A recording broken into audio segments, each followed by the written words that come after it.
These paintings make my corneas hurt. I'm ashamed that this Damien artist Hirst. lived in my former hometown. The This George is W. Damien Hirst. Bush of art. Worthless. They make me want to puke. They are false works. They are awful. Simply awful. It belongs in the trash. It is stupid art for stupid people. The worst paintings I've ever seen, and they will haunt me for the next half an hour.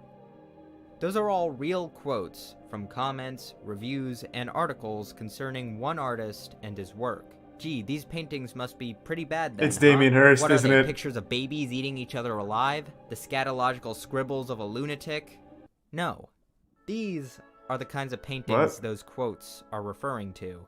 Now, if you're like me, you might be a bit confused. Why Actually, are these seemingly unremarkable paintings of cottages one would usually see on the covers of jigsaw puzzles so viciously hated by some people? In fact, not just hated, but accused of being dishonest, damaging to art and culture itself. These are works by the late artist Thomas Kinkade. God damn it. You could make a very good case that Thomas Kinkade was the most successful artist in the 21st century so far. His works can be seen on mugs, t-shirts, calendars, and probably somewhere in your grandmother's living room. Thomas Kinkade's own company claims his work can be seen in 1 out of every 20 American homes, and at the height of his career, his company generated $130 million in sales in 1 year. Now, I could totally see how someone could dislike his work. Perhaps they find it too excessive in its sentimentality, or is garish, or perhaps they find it simply generic. But to capital H,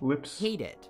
I admit I was initially a bit confused by that. In fact, people hate the art and the man so much that in articles about the man's death, you can find such comments as these. I hate Thomas Kinkade with every fiber of my being. Our long Channel that energy to someone that deserves it, like Damien Hirst. There's nothing wrong with liking Kinkade's paintings, but, in my opinion, there is something wrong with people that like his paintings. Yeah, that's basically the same thing. The thing is that the people that buy this crap are ignorant morons from the southeast and midwest of the US.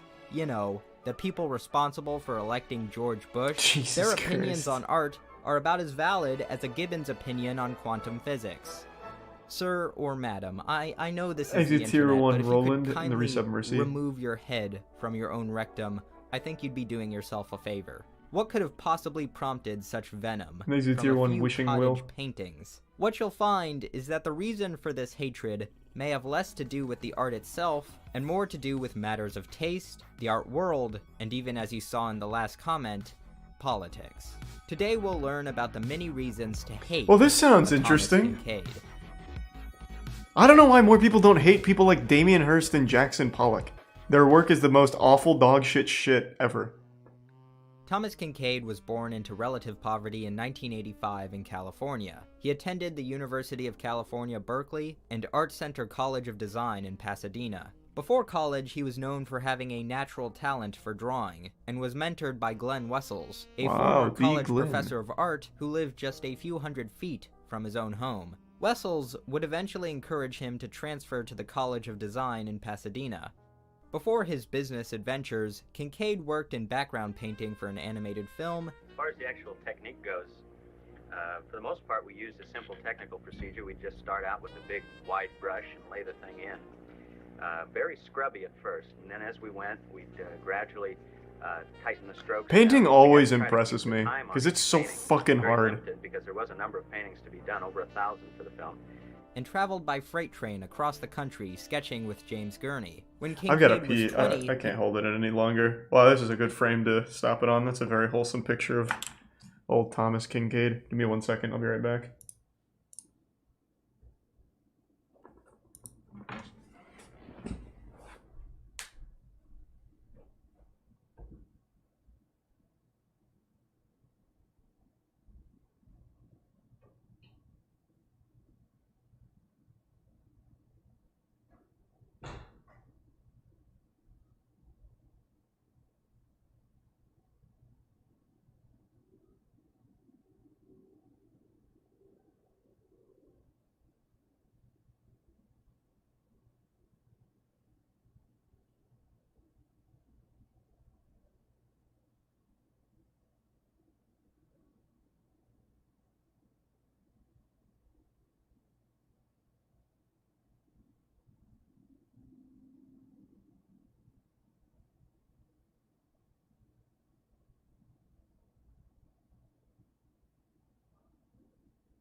I'm back. Is it Tier 1 Disaster the Musical? He reportedly experienced a Christian reawakening. These newfound values seeped their way into his art, which now focused on optimism, natural beauty, and inspirational settings. Kincaid was able to amass such profits from building up hundreds of Thomas Kincaid signature galleries, which sprung up all over the country at their height and eventually spread internationally. These signature galleries sold high-quality digital reproductions, where one could have the option of having a specially trained assistant highlight the canvas-textured reproduction one was about to purchase. This highlighting consisted of the assistant adding small dots of color to give it detail and texture that was unique to that painting. That's kind of a cool idea. Were also illuminated and decorated in a way totally opposite to the sterile white environments usually seen in other galleries, creating a cozy and homely atmosphere. Kincaid excelled at building his brand throughout every aspect of the purchase. Thomas Kincaid was in the money-making business. All his art appealed to the masses, and strayed away from any negative or even ambiguous themes. He had successfully commercialized his art to an extreme extent, and it worked. There are people who were and are passionate about these paintings. Clearly, many are willing to pay for reproductions, and many collect them religiously. The people who buy them are glad to have them. They find comfort in them. Since 1994, Thomas Kincaid's company, Media Arts Group, has traded on the NASDAQ and then on the New York Stock Exchange, making Kincaid the only artist to be a small-cap equity issue. It is estimated his business brought in $100 million in revenue annually. Art is always subjective. Yeah, until it comes to Damien Hirst or Jackson Pollock, then it is objectively dog shit. All this hatred as just jealousy of his spectacular success, and I'm sure that's a reason for some. For others, it certainly goes deeper than that. When you go searching for what people think of his work, you'll find a lot of negative reviews that use the word kitsch. This word appears everywhere. Kitsch, kitsch, king of kitsch. But what is kitsch? My first vague understanding of the word was something that's popular but also poor quality. The Oxford Art Dictionary attempts to define it as objects or design considered to be in poor taste because of excessive garishness or sentimentality, but that might be too narrow. According to cultural critic and philosopher Walter Benjamin, kitsch is, unlike art, a utilitarian object lacking all critical distance between object and observer. God, these people are so fucking pretentious, it hurts. It hurts. Effort. According to Sir Roger Scruton, kitsch is fake art, expressing fake emotions, whose purpose is to deceive the consumer into thinking he feels something deep and serious. Yes, unlike Jackson Pollock's work that really challenges the consumer to think about it. Just random fucking paint drippings. What was this guy's name? I want to look up what he likes. Without intellectual effort. According to Sir Roger Scruton. Roger Scruton. More like Roger Scrotum, am I right? Let's see. Roger Scruton.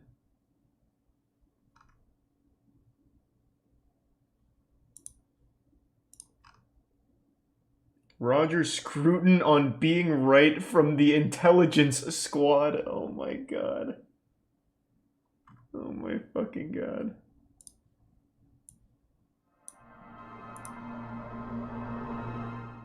The right is what its members make it, and they make it in a different way. What I was trying to say was that we don't actually make it through these movements like momentum and so on. We're not the fist-clenching type. We do know is he talking about politics? Through civil association, through our belief in and love for the country that is ours, and our desire to protect. Oh, I misunderstood the title. I thought it was like a Rick and Morty kind of thing, like, you're wrong if you don't like Rick and Morty. I want to see what kind of art he liked.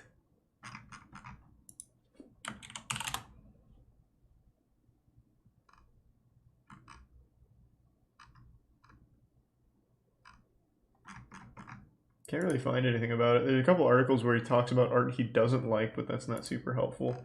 Pretty much any art that looks like it takes talent, people don't like in the art industry. I guarantee you Damien Hirst, Jackson Pollock, all of like your most famous artists, like more modern artists, I guess Jackson Pollock doesn't fit into that. I guarantee they couldn't draw a single person's face. They couldn't paint a single thing that looks like anything.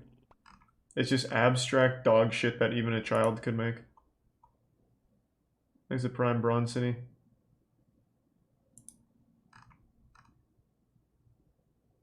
Yeah, I can't find anything on like Roger Scruton approved art.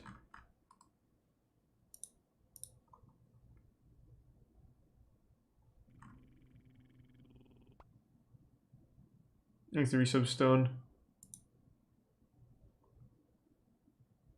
Yeah, I remember Bob Ross was shit upon by most like fart sniffing artists back in the day. I do remember that. Again, anything that looks like it has any form or shape to it, or anything that looks like it took time and effort, is very frowned upon in the community. Kitsch is fake art, expressing fake emotions, whose purpose is to deceive the consumer into thinking he feels something deep and serious. I think it's quite a claim to say something expresses fake emotions, but it might give a better idea of what kitsch is. Even famous, well-established contemporary artists have been accused of using kitsch. My general understanding is art that is not challenging, not complex. But ultimately, the word is hard to define. Its vagueness allows it to be applied to a wide range of stuff, and for that reason I find it inadequate to fully describe why people... Welcome! Thank you for the raid, Jinx. Articles and reviews will also frequently hope you had a great stream. Like garish, and hope you like dog shit art. And nauseatingly cheerful. All understandable reasons for disliking something, but even so, how does that translate from just mediocre art to art being a national nightmare? Thomas Kinkade has been... He looks like such a wholesome guy. Norman Rockwell, mainly because of his appeal to American values and usually cheerful scenes. Some have even put both their work into the same dreaded category of kitsch.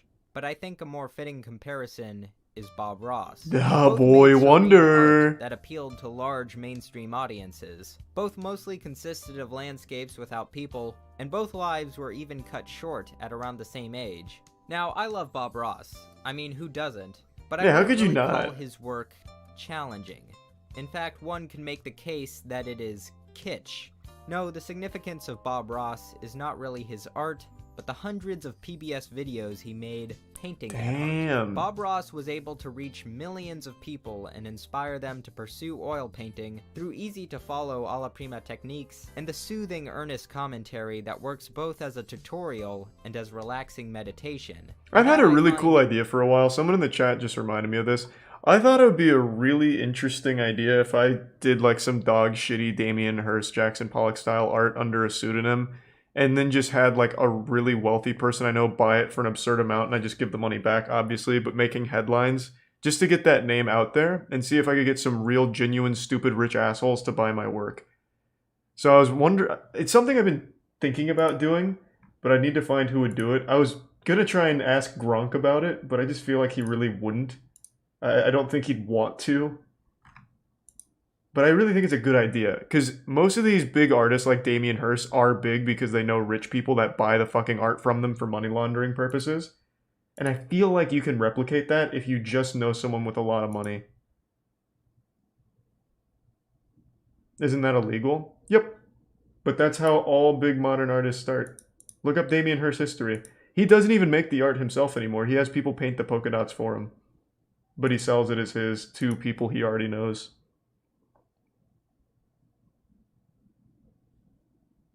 I was gonna look it up, but I don't feel like going through Damien Hirst's fucking big biography anymore. Thanks to the resub, AJ. Extremely valuable. Both Thomas Kinkade and Bob Ross sought to comfort their audiences through painting. However, when it came to them as people, Thomas Kinkade was no Bob Ross. Thomas Kinkade was very vain. He branded himself as Thomas Kinkade, the painter of light. Wouldn't saying this out loud fuck you in the future? No, you'd never know it's me. I'd have a cool pseudonym. Not something I would consider a remarkable use of Bramian Burst. These guys are painters of light, not Thomas Kinkade. He's also said things like, "God is my art agent," and "We have a grassroots movement emerging in my art and in the country, and there's 10 million people out there that if I give the word, will go out and picket any museum I want them to." In one case, he bet journalist Susan Orlean $1 million that a major museum would hold a Thomas Kinkade retrospective in his lifetime. Aww. Thomas Kinkade was also not shy to talk about his Christian beliefs and conservative family values. The prominent light so often seen in his paintings, he said, represented the light of God penetrating the darkness. as well as Jesus' light of the world. He quite openly resented the elitist art He's the world, bitch professor. insisting that his And there work is some was girthquake. uplifting and a positive influence on the world, while modern art was nihilistic and ugly. In one interview, he said, "The number one quote critics give me is, 'Tom, your work is irrelevant.'" Now that's a fascinating comment. Yes, irrelevant to the little subculture, this microculture of modern art. But here's the point. My art is relevant because it's relevant to 10 million people. That makes me the most relevant artist in this culture, not the least, because I'm relevant to real people. Thomas Kinkade, Yeah, he doesn't seem also super allegedly likable. frequently engaged in shady business practices, such as defrauding authorized Kinkade dealers and exploiting their Christianity to get them into the Kinkade business by dressing it up as a religious opportunity, all the while getting them to take on unreasonable amounts of Kinkade's work at fixed prices. Many gallery owners claimed Kinkade had ruined them financially in the name of God. Kinkade dismissed these accusations while also saying it is what God would want, I think. Kinkade was also an alcoholic, and as his businesses began to decline, he engaged more frequently in drunken episodes Crandall and where he was prone to cursing, heckling performers, one accusation of groping, urinating on a Winnie the Pooh statue while yelling, "This one's for you, Walt," which I don't even think that one's bad, that's hilarious. That's pretty cool, drunk actually. Driving, which is less hilarious. He's even wearing a Jackson Pollock shirt. On April 6, 2012, he was killed by an accidental overdose of Valium and alcohol. Wow.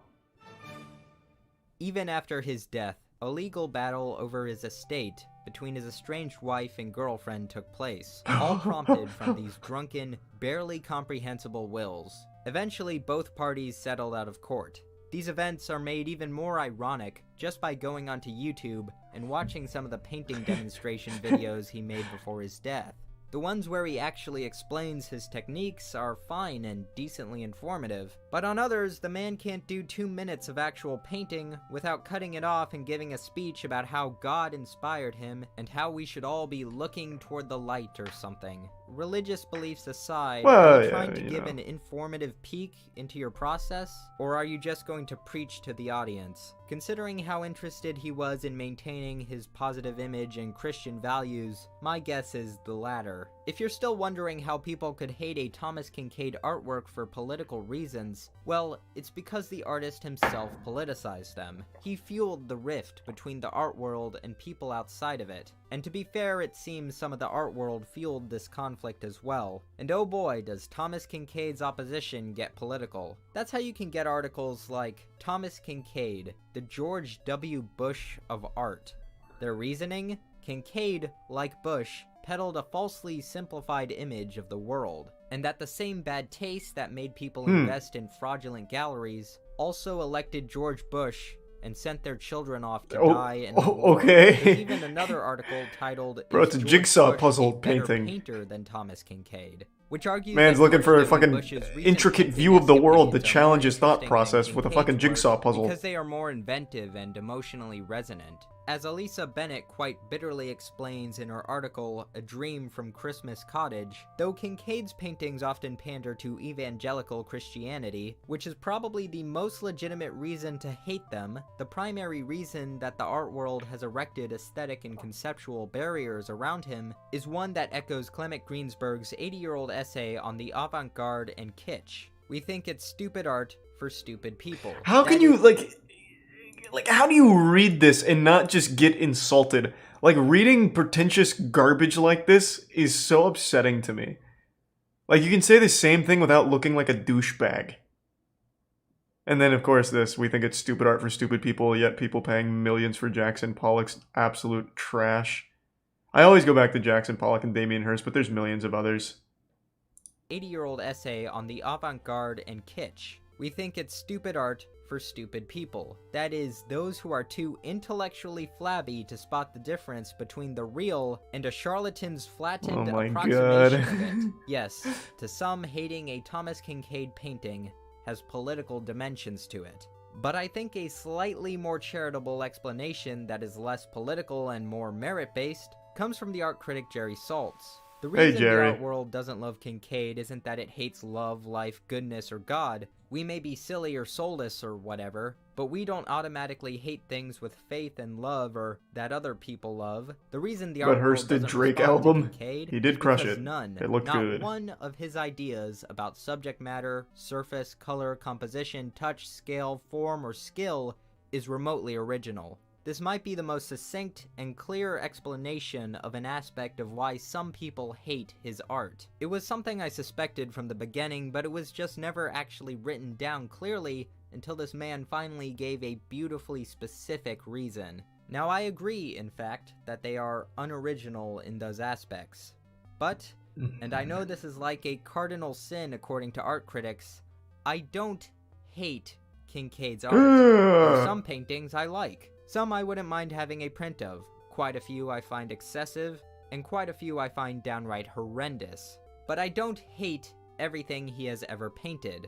People often insult Kincaid's work by calling them greeting card illustrations. Well, greeting cards need illustrations, don't they? Or else they would just be white pieces of folded paper with text. Checkmate. If hate them or love them, his paintings fit that purpose. You aren't going to find academic history paintings or Basquiat art on Get Well Soon cards. That would be tonally incongruous. But a cozy cottage?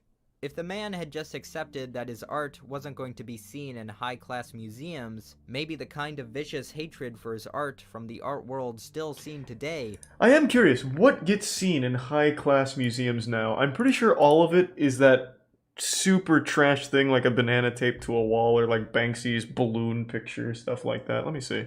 What is like the most modern art exhibition that just happened? There's got to be something for 2021. Let's see, exhibit. Here we go. Top art exhibitions of 2021. Let me see what I see. Okay, I'll just allow some cookies. All right, let's go through it. This is a recent one.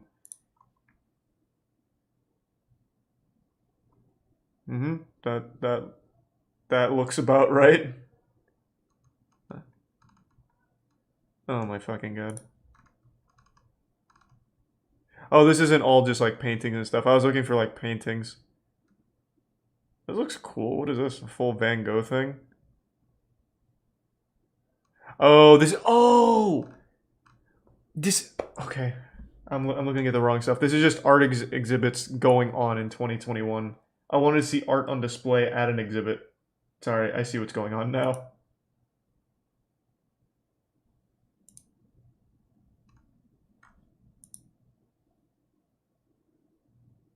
That was confusing. I don't know what to look for then.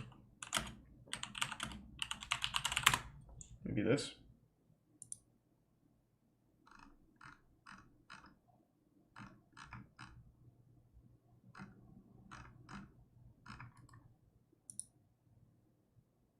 Yeah, the Van Gogh thing seems cool. That did look cool. Oh yeah, I'll try that. Maybe just like a museum or something. Modern Art Museum of Fort Worth. Oh, here we go. They even have a tab for the exhibitions, I think. And then there's different categories. I guess this. No, this is booking an appointment. Jesus Christ.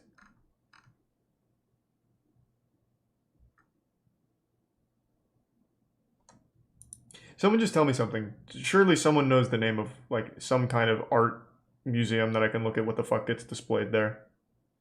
In, like, 2021. Like an art tour or something. MoMA. Man, you fucking assholes just Googled Modern Art Museum, didn't you? And the first one that comes up is MoMA.org. This is like a database of just a bunch of different ones. I'm looking for like an actual exhibition that went on with a bunch of art displayed in it or sold in it. You going to bed? Alright, come say goodnight in just a sec.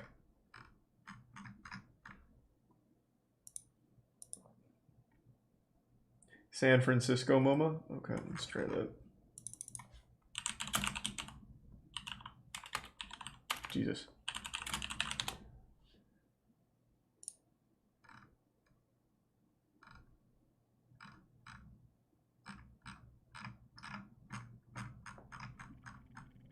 Okay, this seems easy to navigate, I think. Nope, this is booking an appointment again. This is so hard. Well, I mean, even on just their homepage, like, their art collection here is kind of ass. Looks like these kids did this. Looks like they vandalized an art piece, but this is apparently the piece that's on display. Like, this is the cool art, I guess. This is just a projector in some concert.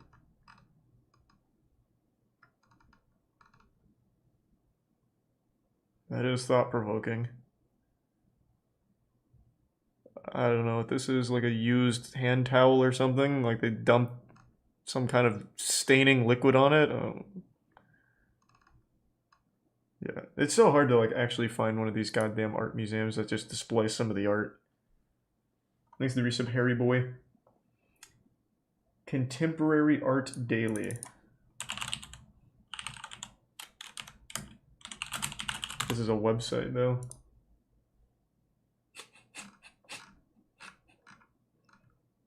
Okay, this is pretty fucking goofy. This isn't really what I was looking for. Oh my god, this is pretty goofy though. Okay, here. It's pretty cool. Very nice. That did come out very good. Wowee. Ah.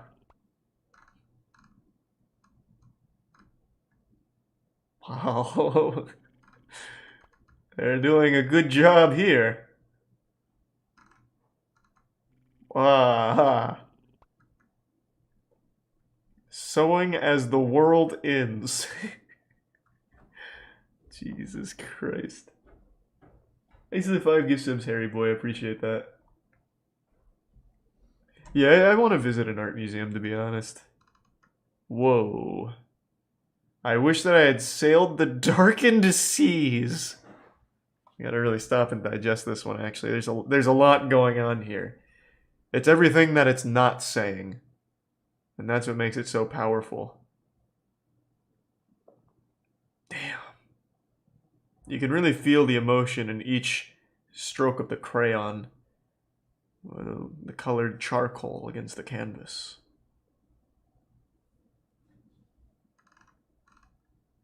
Wow. I didn't ask your opinion. Flags for countries that don't exist, but bodies that do. Okay. Whoa. Tenderness. It's Pickle Rick. Caught in between a couple kissing, I guess. Wow. These are deep. Damn. Like, you can feel the tenderness.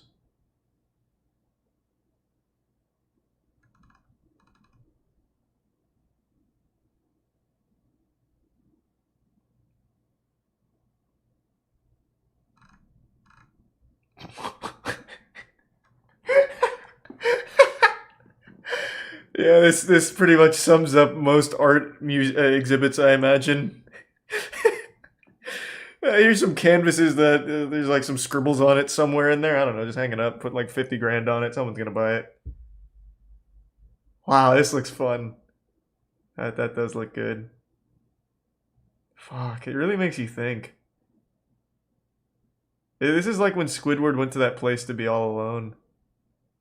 But this is like much more pretentious and like insulting. Damn. This shit really does speak to the soul. Exit tier 1 ping juice in the bits kill command.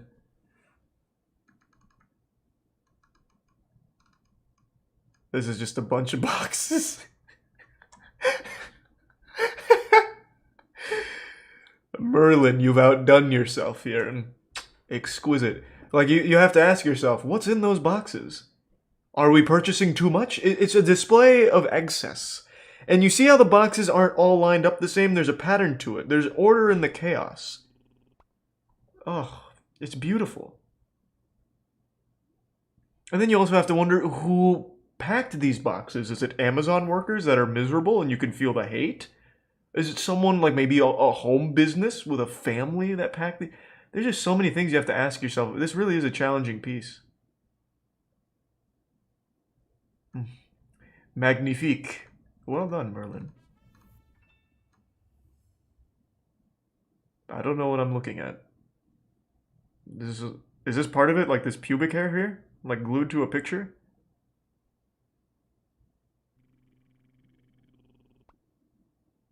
I don't know what that is.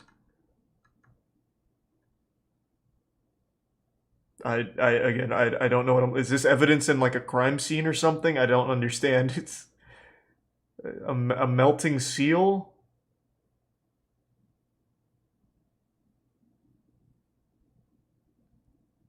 Is that a video suggestion? In just a minute. I need to see those big T's. That sounds great.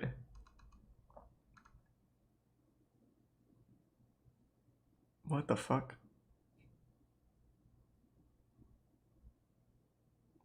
They drew the hands like I draw hands when playing Scribble. Jesus Christ. Oh my god. No sun. They actually just bought a shower curtain, a couple of them. You have to wonder, what's on the other side of the curtain?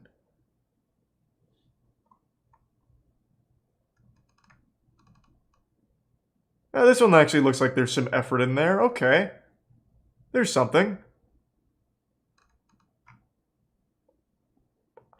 This is weird, but at least it takes talent to make this. There we go. Back to back, not awful pieces. It is weird though.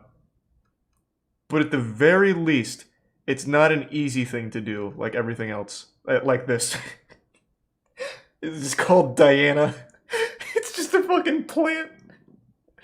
Oh my god, they bought a potted plant from Walmart and hung it in the art museum. Jesus fucking Christ.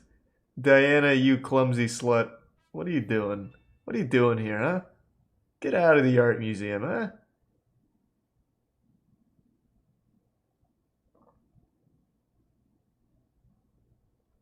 This is so fucking interesting to me.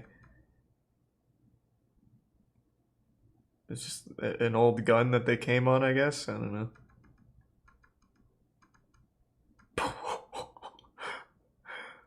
Again, at least this takes some talent to make this, but it is very goofy.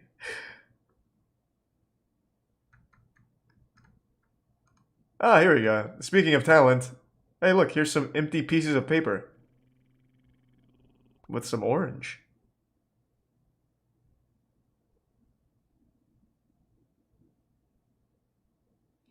Thanks for the resub, Danny. For an Eric Andre skit, they had a really obvious fake art setup that was meant to be destroyed and nobody even noticed. I think I remember that, vaguely. There's been a couple people that have done that. I don't remember who, but someone set up an art exhibit that was open to the public, and it was just nothing. It was just an empty white room, and that was the art. And people went in there and were taking pictures and losing their mind over it.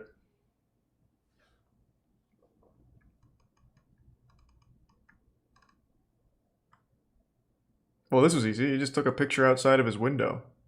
He's got a nice house and he's flexing.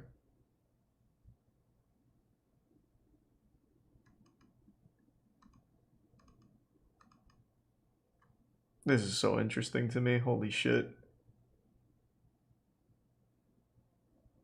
Okay, I'm gonna be scrolling for fucking hours if I keep going. We'll go back to the videos. Jesus Christ. Art, like modern art, is one of the most bafflingly outrageous things to me. And the thing is, I never see anyone defend it. I literally never see anybody online defend it that isn't also laundering money with art themselves. Like, it blows my fucking mind. Nowhere on the internet do I see anyone like, no, Charlie, actually, Damien Hirst's pieces are pretty thought-provoking. Those pills kind of changed my life when I saw it. Nobody says that. But like the pretentious, weird art world where everyone's super rich and dumb defends it. I'm gonna go say goodnight to Tiana real quick. I'll be right back. And thanks to the resub, super.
Alright, I'm ready.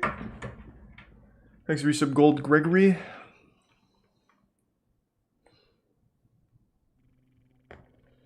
Woman buys invisible art. Oh, I already know that one. Thanks for the resub, Fluffy. Yeah, guy sold an invisible statue recently for 18 grand. Would be reduced. I think people can be overly critical of his art, but the man also fueled that conflict. What is Thomas Kincaid's legacy? Can a man be defined by his worst attributes? Was he really just a hack that sounds used religion cool, and Orange. falsely soothing images to swindle Can't click people out links, of their tease. money? Or Just tell was me he what a it is. flawed businessman of faith that produced art that may not be wholly original, but tried to instill some sort of simple beauty in an ugly world, who in moments of weakness succumbed to his worst tendencies? I can't really give you a good answer, but Kincaid will certainly not be the last of his kind.